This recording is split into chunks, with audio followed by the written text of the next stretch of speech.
네, 수험생분 반갑습니다. 비문학 관련 문제풀이 계속 진행하도록 하겠습니다. 예, 369번입니다. 문단 가와 나의 내용상의 관계를 가장 잘 표현한 것은인데요. 약간 세세하게 독해를 할게요. 가 부분입니다. 20세기 후반 복잡한 시스템에 관한 연구에 몰두하던 일련의 물리학자들은 기존의 경제학 이론으로는 설명할 수 없었던 경제 현상을 이해하기 위해 물리적인 접근을 시도하기 시작했다. 20세기 후반이고요. 특이한 것은 물리학자들이 물리적인 접근을 시도했다. 어디에? 경제 현상을 이해하기 위해입니다. 그리고 기존의 경제학 이론으로는 설명할 수가 없었대요. 보이지 않는 손과 시장의 균형, 완전한 합리성 등 신고정 경제학은 숨막힐 정도로 정교하고 아름다웠지만 불행히도 현실 경제는 왈라스나 애덤 스미스가 꿈꿨던 한치 오차도 없이 맞물려 돌아가는 톱니바퀴가 아니다입니다. 그러면 여기 부분은 신고정 경제학의 한계라고 볼 수가 있겠습니다. 즉 여기서부터 여기까지가 신고정 경제학의 특징이 되겠고요. 여기 부분이 신고정 경제학의 어떤 한계 같은 거죠. 즉 신고정 경제학 자체는 아름답지만 현실 세계와는 맞지가 않는다. 물리학자들이 인간 세상의 불합리함과 혼잡함에 관심을 가지고 그것이 만들어내는 패턴들과 열린 가능성에 주목했다입니다. 그러면 가 부분을 화학을 하면은요, 기존의 경제학이라는 것이 바로 신고정 경제학이 되는 거고요. 이 신고정 경제학으로는 설명이 힘들었다. 그래서 물리학자들이 물리적인 접근을 하기 시작했다. 가 부분을 요약하면 이런 내용이 되겠습니다. 이제 나 부분 볼게요. 우리가 주류 경제학으로 부르는 것을 왈라스 이후 체계가 잡힌 신고정 경제학을 말한다입니다. 그러면 나 부분의 주제는 신고정 경제학이 되는 거네요. 왈라스라는 말 나왔죠. 왈라스 애덤 스미스 신고정 경제학자였습니다. 이 이론에 의하면 모든 경제 주제는 완전한 합리성을 무장하고 있으며 항상 최선의 선택을 하며 자신의 효용이나 이윤을 최적화한다. 개별 경제 주체의 공급 곡선과 수요 곡선을 합하면 시장에서의 공급 곡선과 수요 곡선이 얻어진다. 이 두 곡선이 만나는 점에서 가격과 판매량이 동시에 결정된다. 더 나아가 모든 주체가 합리적 판단하기 때문에 모든 시장은 동시에 균형에 이르게 된다. 여기서부터 여기까지가 신고정 경제학의 특징이고요. 신고정 경제학의 특징 중에 하나는 합리성이에요. 하지만 물리학자들은 인간 세상의 불합리함에 주목을 했다. 즉 신고정 경제학은요, 인간 세상을 굉장히 합리적으로 봤다. 하지만 실제 현상에는 얘가 맞지 않더라. 물리학자들은 불합리한 점을 연구하기 시작했다입니다. 한번 보겠습니다. 가보다 나아가 경제공학을 더 잘 설명한다 했는데요. 경제공학 자체는 언급이 안 되었습니다. 두 번째, 가로부터 나가 필연적으로 도출된다입니다. 그러면 얘를 원인으로 해서 이런 현상이 나타나 있는데요. 순서를 따지자면요. 얘가 먼저죠. 신고정 경제학이 먼저고 그 다음에 물리학자가 어쩌고저쩌고 하였다. 그리고 3번, 나는 가의 한 부분에 대한 부연 설명이다 라고 되어 있고요. 가의 신고정 경제학이 잠깐 언급이 되었고요. 나 부분의 주제는 완전히 신고정 경제학이에요. 그렇기 때문에 3번, 나는 가의 한 부분에 대해서는 부연 설명이다. 3번이 완전히 맞는 말입니다.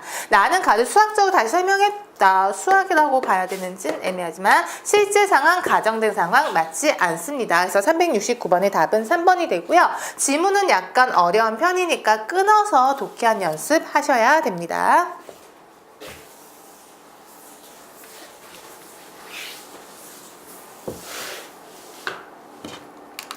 370번입니다. 다음 글에서 보여준 설명 방식을 사용하고 있는 것은 이라고 되어 있고요. 지금 지구 상공에는 수많은 인공위성이 돌고 있다. 인공위성은 크게 군사용 위성과 평화용 위성으로 나뉜다 라고 되어 있고요. 나눈다이니까 정확하게 구분 또는 분류라고 하셔도 됩니다. 첩보위성, 위성파괴 위성 등은 전자에 속하고 통신위성, 기상관측위성, 지구자원 탐사위성 등은 후자에 속한다입니다. 첩보위성, 위성파괴 위성 등은 전자에 속하고 즉 군사용 위성에 속한다이니까요. 뒷부분은 완전히 분류임을 알 수가 있습니다. 예, 그래서 구분, 분류의 방식을 찾는 거 해보겠습니다.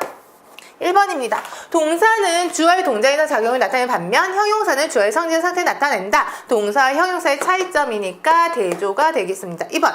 표준 발음법은 총칙, 자음과 모음, 음의 길이, 받침의 발음, 음의 동화, 경마, 음의 정과 등을 이루어져 있다입니다. 얘는 분석이 되겠고요. 분석과 분류는 이따가 다시 설명합니다. 여닫다, 우짓다, 검푸다, 거무다, 띄누가, 서있다, 부수비 등은 일반적으로 음의 통사구전 방법에서 버금낸 형성된 낱말의 예라 할 수 있다니까 여기 보면 설명 방식 예시가 되겠고요. 4번. 자음은 좋은 위치 및 좋은 방법에 따라 다시 나뉜다입니다. 양손은 치조음, 경구개음, 뭐뭐 나눈 것이고 파열음, 파차음은 어떻게 나눈 것이다. 그래서 답은 분류가 되겠습니다. 답은 4번이 되겠고요. 구분과 분류를 구별하는 문제는 앞에서 한번 나왔습니다. 그래서 일단 구분과 분류는 차이점을 알고 있다라는 전제에서요. 분석과 분류도 은근히 헷갈려 하시는데요.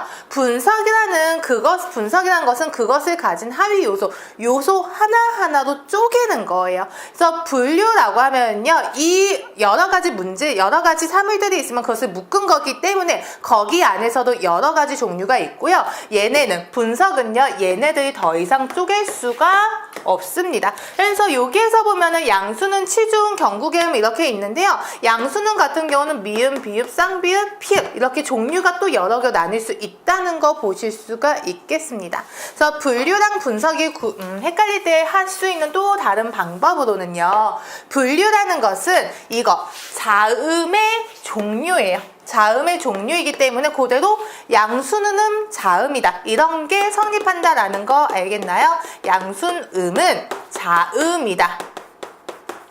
이런 말이 성립을 하죠. 근데 분석은 그것이 성립되지 않습니다. 자음과 모음은 표준 발음법이다.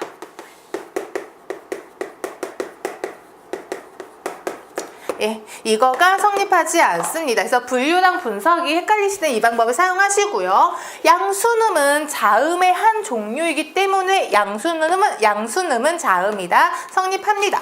자음과 모음은요. 그냥 자음과 모음이지 표준 발음법의 어떤 종류는 아니잖아요. 그냥 표준 발음법의 한 가지 구성 요소예요. 그래서 자음과 모음은 표준 발음법이다가 성립하지 않습니다. 그래서 370번의 답은 4번이 되겠습니다.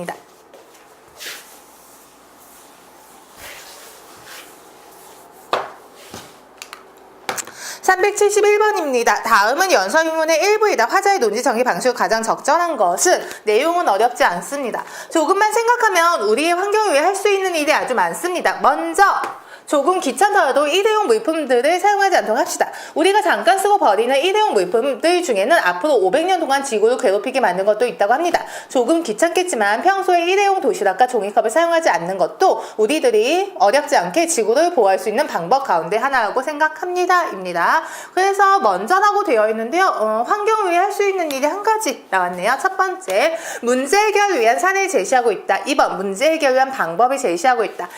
답은 2번인데 사례라는 것은요, 어떤 구체적으로 문제 해결을 위해서 이렇게 해야 된다. 예시를 들어야 되는데, 우리 어떻게 하자. 방법이지, 어떤 예를 들어서 어떤 거가 있다. 예를 들고 있지는 않습니다. 그래서 1번은 답이 될 수가 없고요. 2번이 답이 되겠습니다. 372번 넘어갈게요. 다음 문장에 쓰인 수사법과 같은 수사법이 쓰인 것은입니다. 수사법은 기본적으로 아셔야 됩니다. 정리해 놓았으니까요. 한번 읽어보시고요. 약한 거, 잘 모르겠다 싶은 건 별도로 공부하셔야 돼요. 보기 봅니다. 우리 옹기는 양은 그릇에 멱살 잡히고 플라스틱 위에 따기를 얻어 맞았다. 우리 옹기는 멱살 잡히고 얻어 맞았다. 사람이 아닌 것을 사람처럼 표현한 건 의인법이 되겠습니다. 1번 볼게요. 그는 30년 동안 입고 있던 유니폼을 벗고서 붓을 들기 시작했다. 유니폼 그리고 붓. 진짜 유니폼을 벗고 붓을 들었다라는 것이 아니고 유니폼은 약간 선수 생활 같은 거죠. 운동선수. 그래서 선수 생활을 끝내고 붓을 잡았다라는 것은 붓이란 어떤 문인들을 얘기하는 거죠. 그래서 작가 생활을 시작했다. 이렇게 해석이 될까요? 네, 작가 생활. 그렇기 때문에 선수 생활의 특징인 유니폼, 그리고 작가 생활의 특징인 붓, 어떤 한 사물의 특징을 가지고 그 사물을 대신하는 표현법, 환유법이 되겠습니다. 그리고 뒤에 가면 나오겠지만 환유법, 제유법 묶어서 그냥 대유법이라고도 합니다. 두 번째 볼게요. 지금껏 역사를 굽어본 강물은 말없이 흐른다. 강물이 역사를 굽어본다. 그리고 강물이 말이 없다. 얘가 의인법으로서 답이 되겠습니다. 답은 2번입니다. 3번. 돈에 있는 것은 적게 있는 것이지만 명예에 있는 것은 많이 있는 것이고 건강에 있는 것은 모든 것을 있는 것이다 입니다. 열거법이라고 해도 되겠고요. 점층법이 되겠죠. 범위가 점점 커집니다. 적게 있는 것, 많이 있는 것, 모든 것을 있는 것, 범위가 커지고 있습니다. 점승법이고요. 4번이요. 도치법이 사용되었다라고 볼 수도 있겠죠. 붉은 산이 그리고 흰 옷이 보고 싶어요. 예, 도치법이라는 것은 문장 순서가 바뀌는 거고요. 붉은 산이 그리고 흰 옷이 보고 싶어요. 보고 싶어요가 여기 뒷부분에 오는 것이 어울릴 것입니다. 그래서 도치법이 사용되었다라고 보셔도 되고요. 흰옷이라는 것이 말 그대로 흰옷을 얘기하는 것이 아니고요. 우리 민족을 얘기할 때 흰옷을 많이 얘기하잖아요. 그래서 흰옷이라는 것은 우리 민족의 특징이자 상징입니다. 이렇게 보면 우리 민족의 흰옷으로 나타낸 것은 앞에서 나왔던 환유법이 되는 것이고요. 붉은 산, 이거 소설 보시면 알겠지만 우리나라, 조선이라는 나라가 보고 싶다 이런 내용이잖아요. 그러면 붉은 산이라는 것은 우리나라 조선의 일부가 해당이 됩니다. 차이점 아시겠나요? 붉은 산이라는 것은 조선이라는 나라의 일부가 되는 것이고요. 흰옷이라는 것은 우리 민족의 어떤 상징, 특징이 되는 것입니다. 그래서 일부를 이용해서 그 전체를 얘기하는 것을 제유법이라고 합니다. 그리고 다 공부하셨을 것입니다. 제유법, 환유법 합쳐서 얘네가 대유법이 된다라는 것이고요. 5번 같은 경우는요. 은유법 예문으로 가장 많이 나오는 거죠. 내 마음은 호수다. 내 마음은 호수다. A는 B다. 은유법 대표 예문이 되겠습니다. 그래서 답은 2번입니다.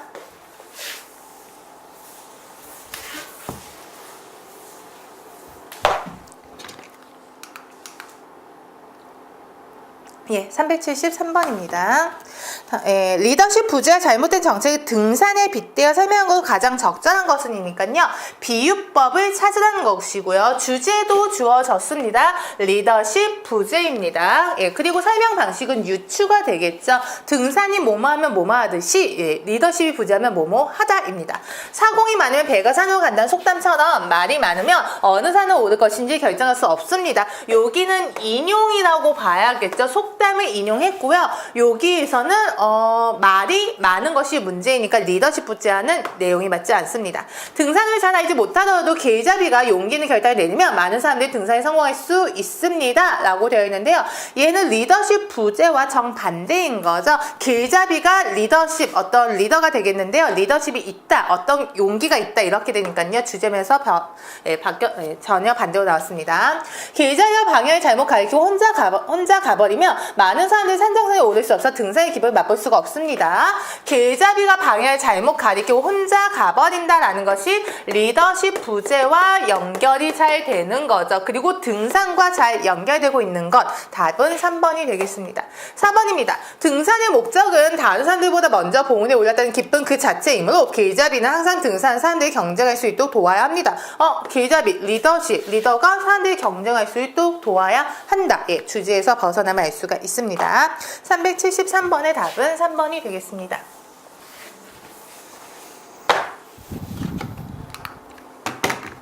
374번입니다. 다음 글과 같은 방식으로 논리를 전개한 것은입니다. 진리가 사상의 체계에 있어 제일의 덕이듯이 정의는 사회적 제도에 있어 제일의 덕이다. 진리가 사상에서 제일이듯이 정의는 사회적 제도에 있어서 제일이다 하면서 두 개를 나란히 병렬식으로 두고 있네요.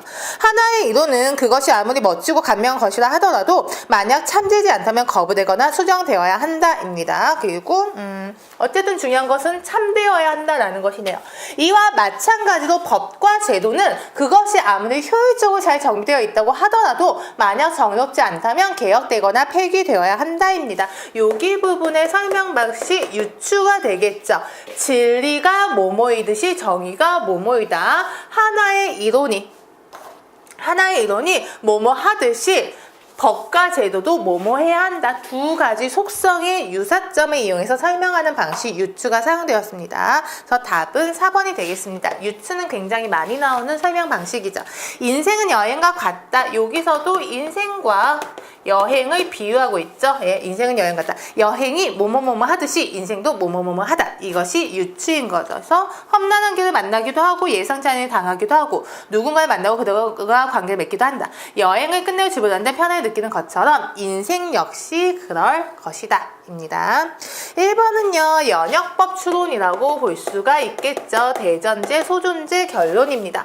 의지의 자유가 없는 사람에게는 책임을 물을 수가 없다입니다. 그런데 인간에는 책임을 물을 수가 있다. 물을 수가 없다. 근데 물을 수가 있다. 그러니까 이거가 아니다가 되는 거죠. 예, 후건을 부정함으로써. 그러므로 인간의 의지는 자유롭다 보아야 한다. 이게 아니니까 이것도 아니다. 연역법이 되는 거고요. 두 번째, 여자는 생각하는 것이 남자와 다른 데가 있다니까요. 얘는 설명 방식 대조가 되겠고요. 3번이요. 얘는 귀납법이 되겠죠. 연역법, 귀납법 공부하셨을 것입니다. 얘는 귀납법.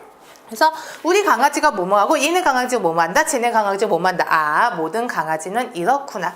만약에 오류 문제로 나온다면 성급한 일반화의 오류 문제로 나오겠죠. 예, 즉 여러 가지 사례를 관찰한 다음에 결론을 내려야 되는데 한 2가지 사건인가요? 내 친구 강아지도 그렇다. 예, 2가지 사건만 가지고 모든 강아지는 그럴 거야 라고 결론을 내리고 있기 때문에 만약에 추론 문제에서 나온다면 귀납법이 되는 것이고요. 오류 문제에서 나온다면 얘는 성급한 일반화의 오류가 되겠습니다.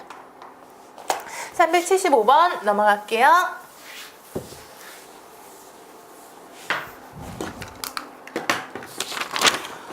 예, 설명 방식 문제 끝났고요. 빈칸 채우기 들어가 되겠네요. 그래서 빈칸 채우기는 전체 내용도 아셔야 되고요. 빈칸 앞뒤 내용도 반드시 파악하셔야 됩니다.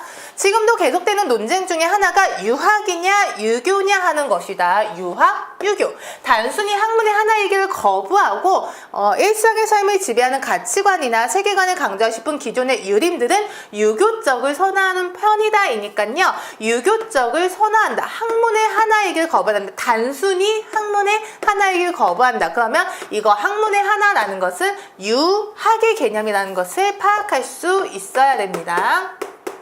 그런데 종교적 차원으로 끌어올린 유교를 상정할 때는 유교는 종교적인 경지이고 유학은 단순히 학문이구나. 그리고 이거가 유교가 좀 더 높은 경지구나. 이렇게요.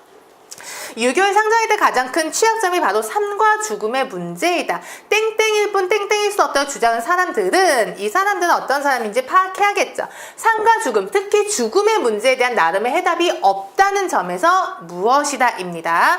유교라고 했을 때의 문제점은 삶과 죽음의 문제에 대해서 취약점이다.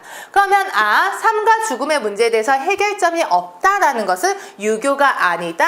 유학이다 입니다. 유학이지 종교적 의미의 종교니까 여기 유교인 거는 분명해지네요. 유교는 성립될 수 없다고 말한다 입니다. 그러면 여기서부터 여기까지가 하나의 문장이니까요. 이 사람은 유교 아니고 유학이야 라고 주장하고 있는 사람들인 거죠. 그러면 유학일 뿐 유교일 수는 없다고 주장하는 사람들은 이런 의미에서 유학이지 유교는 아니다. 이런 사정은 조선시대라고 크게 다르지 않았다. 유교의 기본 관심사는 살아있는 사람들 사이의 관계, 즉 윤리, 살아있는 사람들 사이의 관계, 윤리이기 때문이다. 그러면 유학, 유교, 유학, 유교입니다. 답은 1번이 되겠습니다.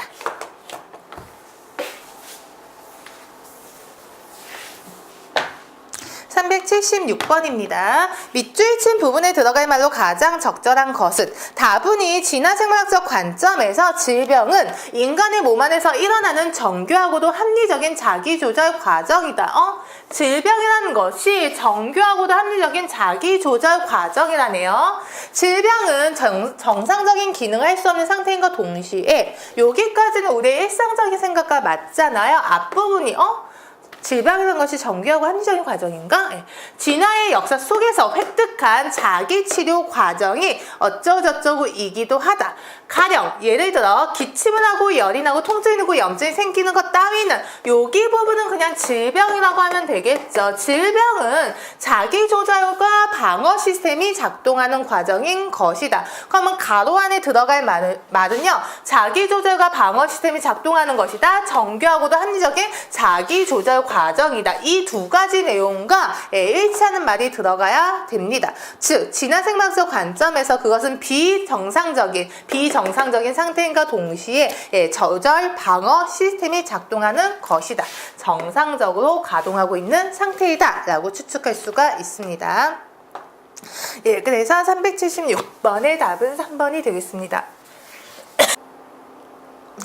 괄호 안에 들어갈 말로 가장 적절한 것은 집을 세우는 것이 아니라 짓는 것이라는 말이 우리에게는 더욱 익숙하다. 집은 세우는 것이 아니라 짓는 것이다. 이 말은 집은 혹은 건축은 단순히 기술적 구조적인 측면에서 세우는 일만을 의미하는 것이 아니라 시를 짓고 밥을 짓듯이 어떠한 재료를 가지고 일련의 사고과정을 통하여 뭔가 내가는 것이란 뜻이다. 그래서 세우는 것과 짓는 것의 차이를 구분할 수 있어야 되고요. 짓는 것이 뭔가 좀 더 큰 개념이다. 이런 거는 추측할 수 있겠죠. 이는 우리 선조들이 건축을 가리켜 영조라고 일컬었던 것과도 일맥상통한다입니다. 예, 그래서 영조라는 것은 약간 짓는 것. 일본인들이 메이지 시대 때 만든 건축이라는 말의 뜻으로는 우리의 삶을 형성하는 것을 목표로 하는 건축의 본질을 설명할 수가 없다입니다. 그래서 건축이라는 말은 약간 작은 의미인 거죠. 예, 우리에게 있어서 건축은 우리의 삶을 형성하는 것이라는 것인데요. 건축은 그 본질을 설명하기가 어렵다. 건물이 땡땡 환경을 뜻한다면 건축은 그것을 포함하는 땡땡 환경까지 포함하는 것이다 라고 되어 있습니다. 그러면 여기에서 땡땡 환경이 좀 더 큰 개념이 들어가야 되는 것이고요. 예, 니은에 들어가야 할 말은 우리의 삶을 형성하는 것, 그리고요 재료를 가지고 일련의 사고과정을 통하여 뭔가 만들어내가는 것, 이런 내용이 들어가야 되고요. 기업 같은 거는 세우는 일, 기술적 구조적인 측면에서 세우는 일, 이런 것들이 되는 거겠죠. 이것과 어울리는 것이 단순히 건물은 물리적인 것, 그리고 그것보다 더 큰 개념이 형이상학적, 우리의 삶이고요. 사고 과정이니까 형이상학적 이란 말이 어울리겠죠. 답은 2번이 되겠습니다. 나머지는 경제적이다, 현실적이다, 이상주의적이다 이런 말을 들어갈 수는 없습니다. 다만 짓는 것이 우리의 삶, 사고 과정이니까 좀 더 넓은 개념이다. 형이상학적이다 이렇게 추측할 수가 있습니다. 377번의 2번이 되겠습니다.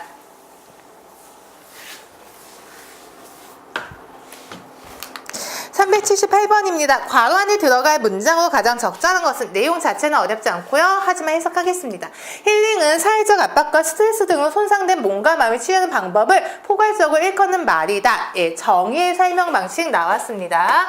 우리보다 먼저 힐링이 정착된 서구에서는 질병치유의 대체요법 또는 영적 심리적 치료요법 등을 지칭하고 있다. 국내에서도 최근 힐링과 관련된 갖가지 상품이 유행하고 있다. 그래서 국내 어떤 현황, 간단한 인터넷 검색을 통해 수천 가지 상품을 확인할 수 있을 정도다. 종교적 명상, 자연요법, 운동요법 등 다양한 형태의 힐링 상품이 존재한다. 심지어 고가의 힐링 여행이나 힐링 주택 등의 상품도 나오고 있다. 그러나라는 것 중요하죠. 그러나가 나오면 앞 내용과 대조되는 내용이 나와야 됩니다. 그렇기 때문에 그러나 뒷부분에는 앞부분을 참고하셔야 됩니다. 그러나 땡땡땡땡땡 우선 명상이나 기도 등을 통해 내면에 눈뜨고 필라테스나 요가를 통해 육체적 건강을 회복하여 자신감을 얻는 것부터 출발할 수가 있다입니다. 그러면 어떻게 대조가 들어갈 수가 있겠느냐 했더니 굉장히 다양한 수천 가지의 상품을 확인할 수 있다. 심지어 고가의 제품들도 나오고 있다입니다. 그러지 말고 기도나 필라테스 이런 것을 하자입니다.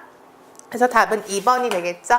앞부분이 상품은 되게 많다. 고가의 상품들도 많다. 그러나 저렴한 상품부터 쉽게 할 수 있는 것부터 찾아보자입니다. 나머지는 문맥에서 다 벗어나는 것 볼 수 있습니다. 378번의 2번이고요.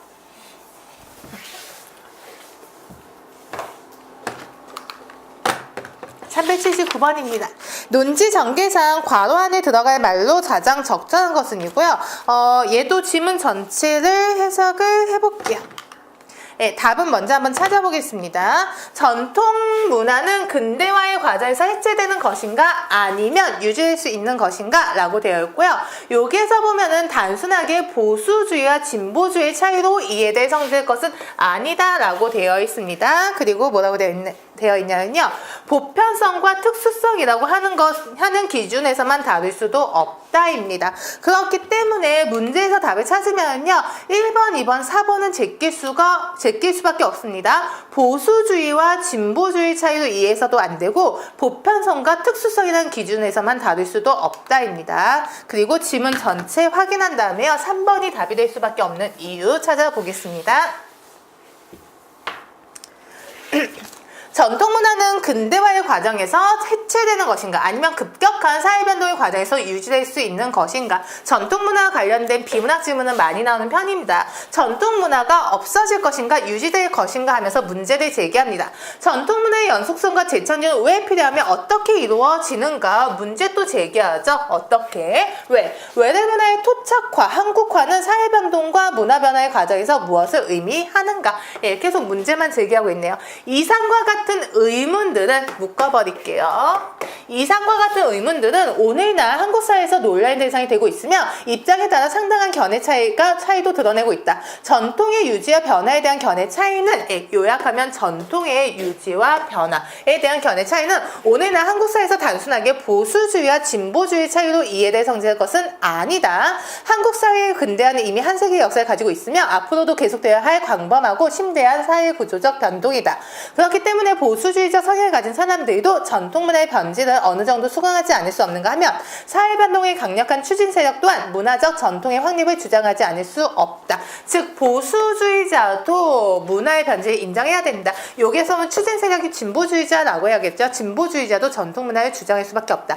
또 한국 사회에서 전통문화의 변화에 관한 논의는 단순히 외래문화이냐 전통문화이냐의 양자택일적인 문제가 될 수 없다는 것도 명백하다. 근대화는 전통문화의 연속성과 변화에 다같이 필요로 하며 외래문화의 수용과 그 토착화 등이 다같이 요구하는 것이기 때문이다. 그래서 근대화와 전통문화라는 것이 굉장히 복잡 다단한 문제다라고 얘기하고 있네요.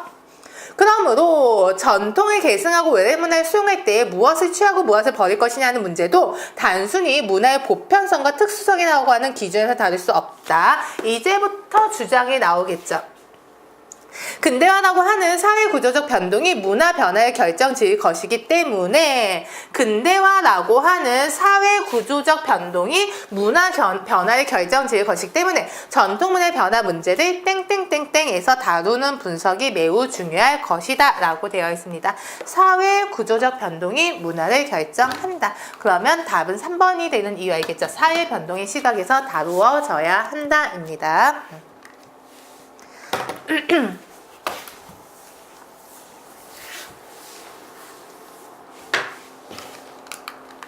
380번입니다. 다음 글의 괄호 안에 들어갈 만한 가장 적절한 것은이고요. 조금 어려운 문제입니다. 베이징이나 시안등에서 볼 수 있는 중국의 유적들 왜 그리도 클까? 문제 제기하네요. 이들 유적들은 크기만 한 것이 아니라 비인간적이 할 만큼 권위적이다. 왜 그런가? 중국은 광대한 나라였다. 그러면 그 넓은 나라를 효과적으로 통치하기 위해서는 천자로 대표된 정치적 권위가 절실하게 요구되었다. 문제 제기하고 해결하죠. 굉장히 크다. 그리고 권위적이다. 왜? 천자로 대표된 정치적 권위가 요구되었기 때문이다. 이 넓은 나라의 통일성을 유지하기 위해서는 예상되는 지방의 반란에 대비하고 중앙의 권위에 복종하지 않는 지방 세력가들을 다스릴 수 있는 무자비한 권력이 절대로 필요하였다. 그래서 중국의 황제는 천자로 불렸으며 그 권위에는 누구든지 절대 복종할 것을 요구하였다. 그러므로 중국의 황제는 단순한 세속인이 아니라 일종의 신적인 존재이기도 하였다.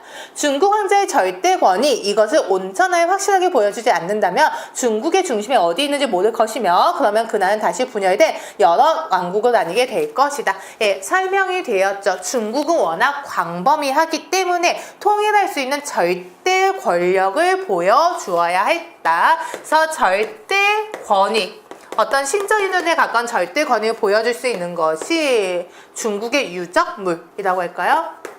그래서 유적들이 그렇게 굉장히 크더라.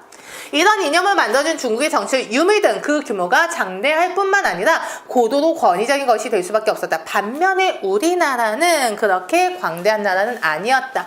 대조의 설명 방식이고요. 예. 중국은 이랬다. 우리나라는 어땠냐. 광대한 나라는 아니었다니까요. 반대로 들어갈 가능성이 크겠죠. 그렇다고 해서 우리나라가 권위를 강조하지 않은 것은 아니었다. 그러한 사실은 조선시대를 통해서도 잘 드러난다니까 어쨌든 조선도 조선 나름대로 권위를 보여주긴 했다입니다. 그러나 조선시대 왕들은 중국의 황제와 같은 권위를 땡땡할 수는 없었다라고 되어 있습니다. 그래서 강조한다, 향유한다, 구축한다, 행사한다 다 말이 어울리기는 합니다. 두 나라의 사회구조, 정치 이념, 자연환경 등 모든 것이 다르기 때문이었다. 그로 인해 조선의 왕들은 주변의 정치 세력에 대해서 훨씬 더 땡땡이어야만 했다입니다. 정치 세력에 대해서 땡땡이어야만 했다. 더욱이 중국은 황토로 이루어진 광대한 평원 위에 도시를 만들 수밖에 없었지만 우리는 높고 낮은 수많은 산으로 이루어진 지형을 이용하여 왕성을 건설할 수밖에 없었다. 이러한 차이점들이 복합적으로 어울려 양국의 역사, 문화의 성격 서로 다르게 만들었다. 큰 것이 선천적으로 잘나서도 아니며 그렇다고 작은 것이 못나서도 아닌 것이다. 한중 양국은 각자의 땡땡에 따라 오랜 세월에 걸쳐 이처럼 서로 다른 문화를 발전시켜온 것이다 입니다. 그래서 중국과 한국이 다르기는 했지만 어느 것이 더 훌륭하다 이렇게 얘기하고 있지는 않습니다. 그래서 능력이란 말이 조금 걸리죠. 전망이나 권고는 절대 들어갈 수가 없습니다. 앞으로 어떻게 될 것이기 때문에 어쩌저쩌 이런 얘기는 없었죠. 그냥 나라의 크기 그리고 지형 때문에 이렇게 만들었다니까요. 전망은 들어갈 수가 없고요. 권고라는 것은 누군가가 권유하는 거잖아요. 그래서 권고라는 내용도 나와 있지 않습니다. 능력이란 말은 조금 걸리는 게 앞에서 보면은 큰 것이 더 뛰어난 것도 아니고 작은 것이 더 못난 것도 아니다라는 말이 되어 있기 때문에 능력에 따라 했단 말보다는요 필요라는 말이 조금 더 어울림을 알 수가 있습니다. 예, 능력이 아니라 각자 지형에 맞게 이렇게 하였다입니다. 그리고 기억 부분에서는 보면은 권위를 강조하다, 향유하다, 구축하다, 행사하다 다 어울리기는 해요. 근데 거꾸로 봤을 때 건축물, 즉 유물, 유적과 관련해서 얘기를 할 수가 있잖아요. 그래서 권위를 건축물을 통해서 만든다라고 했을 때 구축이란 말이 어울림을 알 수가 있습니다. 그래서 주변 세력과 타협적이라는 말도 나쁘진 않겠죠. 타협적도 어울리고요. 정략적, 정치적인 어떤 책략이 필요했으니까 정략적이라는 말도 어울리긴 합니다. 위압적이라든지 당파적이라는 말은 조금 걸리죠. 어울리지는 않습니다. 그래서 약간 어려운 문제였습니다. 380번의 답은 3번이 되겠습니다.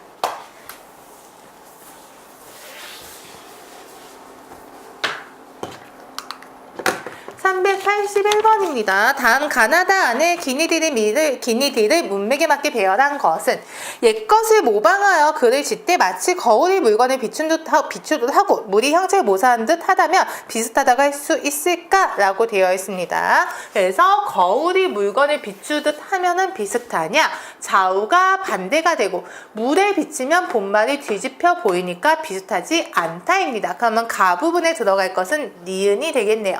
그림자가 형상을 따르듯 하다면 비슷하다고 할 수 있을까? 그림자. 한낮에는 땅딸보가 되고 저물리 어깨는 꺽다리가 되니까 비슷하지 않다. 디귿 들어가야겠네요.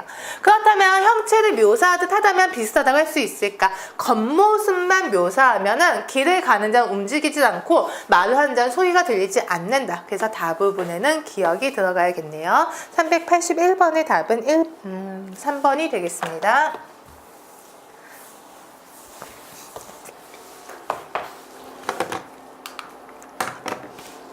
382번입니다. 다음 글을 발표할 때 발표자가 주의를 기울여야 할 사항을 옳지 않은 것은 말하기 넘어왔고요. 말하기 자체는 많이 나온 편은 아니고요.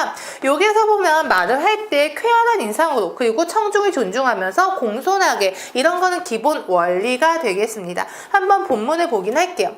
지금부터 지난 수년 동안 진행된 21세기 세종계획에 대한 연구 결과에 대해서 말씀드리도록 하겠습니다. 연구 결과니까요. 어떤 연구 보고서 발표가 되겠네요. 되겠네요. 이번 프로젝트는 정부의 대규모 지원하에 국어학과 국문학 연구와 관련된 학회, 대학의 연구소, 연구원 및 대학원생에 이르기까지 엄청난 인원이 참여한 대규모 사업이었습니다. 하면서 연구 결과 관련된 뭐 인구라든지 어떤 조사 대상 같은 것에 대해서 얘기를 하고 있습니다. 1번 쾌활한 인상을 가지고 서희에게 말해야겠죠. 2번 청중의 반응에 따라서 자신의 생각을 바꿀 준비가 되어 있는가인데요. 청중을 청중을 보면서 청중의 반응에 따라서 말하기 방법이나 이런 것을 바꿔야 되는 것은 맞아요. 근데 연구 결과잖아요. 연구 결과, 연구 보고서는 객관적인 글, 그리고 실험에 관련된 얘기이기 때문에요. 내용을 함부로 바꿀 수가 없습니다. 때에 따라서는 청중의 반응에 따라서 생각을 바꿔야 하는 글, 말이 있기도 하지만 연구 결과는요 객관적인 글이기 때문에 그래서는 안 된다. 세 번째, 자신의 생각 청중에게 충분히 이해시켜야겠죠. 그리고 네 번째, 청중에게 도움이 되는 새로운 정보를 제공하고 있는가. 청중에게 도움이 되는 정보를 제공하는 것이 좋은 말이 되겠습니다. 그래서 답은 2번이고요. 383번입니다. 토론과 토의에 대한 설명을 적시하지 않은 것은입니다. 토론과 토의 간단히 정리해 놓았는데요. 토의라는 것은 공동의 문제를 해결하기 위해 최선의 대안을 찾아가는 과정으로 협력적 의사소통입니다. 즉, 이 문제를 해결하기 위해서 우리 어떻게 할까? 이거가 좋을까? 저거가 좋을까? 의논하는 과정이고요. 토론이라는 것은 찬반 의견이 대립하는 거예요. 하나의 사건이 있으면 아니야 이것이 옳아, 아니야 그것은 틀려, 이것이 옳아 라고 하면서 경쟁적 의사소통하는 것이 토론이 되겠습니다. 그래서 한번 문제 볼게요. 1번 토론은 정해진 규칙과 절차에 의해 전개가 됩니다. 그래서 뭐 찬성 측이 뭐뭐하고 입론하고 반론하고 질문하고 규칙이 있습니다. 토의는 정과 반의 대립을 전제하는 변증법적 담화이다 라고 되어 있는데요. 토의라는 것은요 협력적으로 문제를 해결하는 과정이기 때문에 정과 반, 대립이라는 말이 틀립니다. 3번 토론에서는 자신의 주장을 논리적으로 표현하는 것이 중요하다. 당연한 거고요. 네 번째, 토의는 주어진 문제에 대한 의논을 통해 해답을 찾아내는 과정이다. 맞는 말이 되겠습니다. 383번의 답은 2번입니다. 네, 김희독립선언서입니다. 밑줄 치인 고식적과 의미가 상통하는 속담은 이라고 되어 있는데요. 고식적은 여러분들이 한자성어 같은 거 공부할 때 이미 몇 번 보셨을 거예요. 고식지게라고 하죠. 즉 어떤 문제를 완전하게 해결하기보단 당장의 편안함이라든지 당장의 급한 불만 끌 수 있는 그런 해결책을 고식지게라고 합니다. 그래서 고식지게랑 비슷한 걸로 임시방편, 임기응변 같은 거 많이 사용이 되고요. 그 다음에 한자성어는 아니지만 미봉책이라는 단어 사용이 됩니다. 그리고 언발의 오줌 누기도 마찬가지 말이 되는 거죠. 그래서 한자성어 그대로 옮긴다면은 동족에 방뇨한다. 그리고 아랫돌 빼서 윗돌 갠다 라는 말도 있죠. 아랫돌 빼서 윗돌 갠다 그대로 하석을 상에다가 댄다, 하석상대, 이렇게 6개가 같은 뜻으로 사용이 됩니다. 그래서 지문을 읽지 않아도 답은 일단 나온 편이고요. 김희동의 선언서는 굉장히 중요한 지문이기 때문에 해석은 하겠습니다. 문제 실제로 보시면요 이렇게 음이 없어요. 근데 지금 음은 달아 놓았습니다. 한번 볼게요. 당초에 민족적 요구로서 출치 아니한 양국 병합의 결과가 라고 되어 있습니다. 즉 양국이 병합이 되었는데 그 결과는 민족적 요구에서 나온 것이 아니다 라는 뜻인 거죠. 필경은 마침내 고식적 위압과, 즉 고식적인 위압과 차별적 불평과 통계 숫자상 허식의 하에서, 즉 일본들이 민족 양국 병합, 식민지를 만든 것과 관련해서 통계 숫자를 냈는데 그것이 거짓인 거죠. 양국 병합에 대해서 양 민족이 둘 다 만족한다 라고 결과를 냈는데 그 통계 숫자는 허식이다. 그 허식의 아래에서 이해가 상반한 서로의 가치가, 이득과 손해의 어떤 관한 기준이 서로 다른 양 민족 간에, 일본과 조선 양 민족 간에 영원히 화동할 수 없는, 화합해서 하나가 될 수 없는 원안의 구렁텅이를 거의 심주한다 입니다. 갈수록 더욱 깊게 만든다. 즉 원안의 구덩이가 더욱 강하게 만들어지는 근래 실적, 지금의 실적을 보아라 입니다. 즉 우리는 양국 병합의 민족적 요구가 아니었다. 양국 병합은 우리 민족의 요구가 아니었다. 그리고 그것 때문에 고식적 위협이 나타나고 차별적 불평이 나타나고 통계 숫자 그 숫자도 바로 거짓이 된다. 그래서 우리는 영원히 활동할 수가 없고 어딨나 원한이 더 깊어지고 있다. 이런 내용입니다.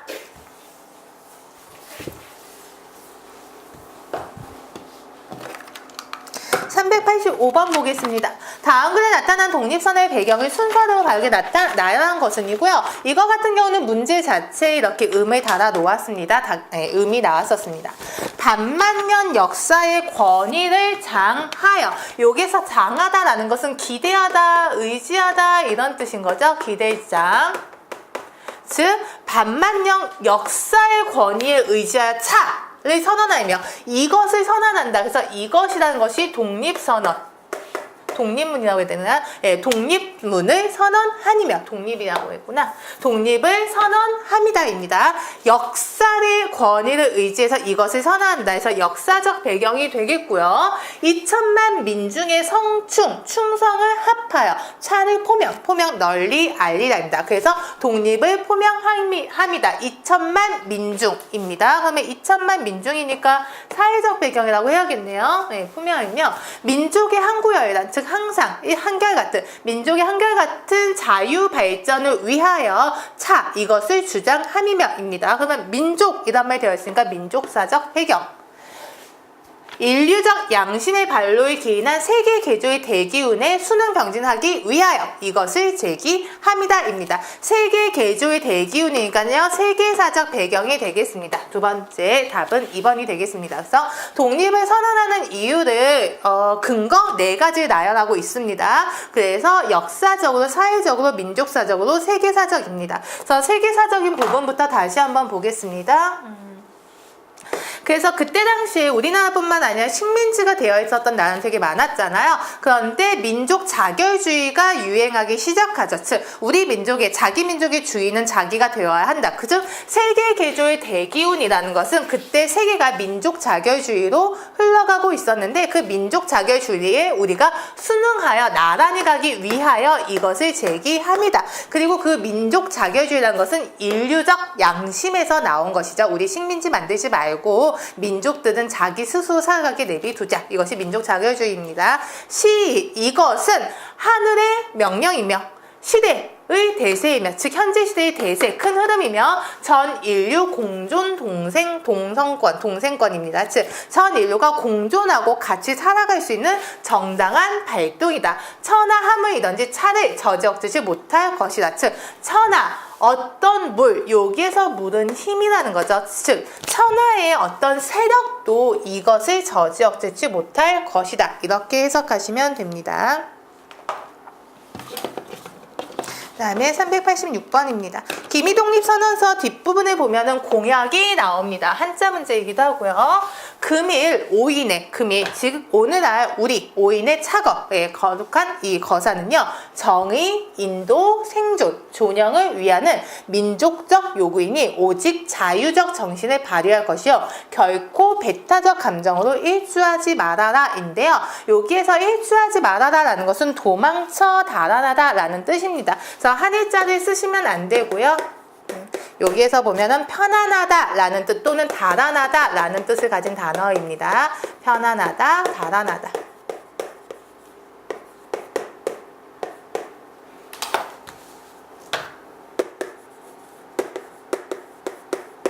예, 그래서 여기 기미독립선언서는 내용도 아셔야 되겠지만요. 한자 같은 것도 잘 보셔야 되고 기본적으로 읽을 수는 있어야 됩니다. 도금 같은 건 되셔야 됩니다. 예, 이렇게 해서 마무리를 하고요. 기미독립선언서가 한 번 더 남긴 했는데요. 굉장히 긴 글이기 때문에요. 다음 시간에 이어서 마저 독해하도록 하겠습니다.